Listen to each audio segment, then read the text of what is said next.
Halo guys, selamat pagi ya. Berjumpa lagi dengan Rian Channel. Nah, kali ini aku akan memperbaikin bodi mobil penyok, yaitu mobil Daihatsu Xenia ya. Kena pintu bagasi ya, atau pintu belakang. Ini bagian bawah ini penyok. Dan mudah-mudahan nanti catnya itu setelah aku perbaikin tidak rusak ya. Jadi tidak perlu melakukan pengecatan ulang lagi ya. Sebenarnya kalau yang punya mobil terserah mau seperti apapun, tapi yang penting bagus. Mau catnya rusak atau nggak rusak nggak masalah gitu ya. Cuman aku usahakan catnya jangan sampai rusak itu ya. Nah, bagaimana caranya? Simak aja video yang berikutnya, oke? Let's go.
Nah, ini ya guys, jadinya ya,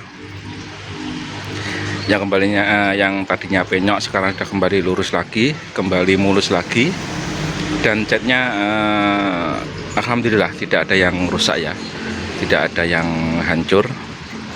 Dan yang punya mobil itu tidak perlu memerlukan biaya 2 kali lagi ya, atau mengeluarkan biaya 2 kali lagi.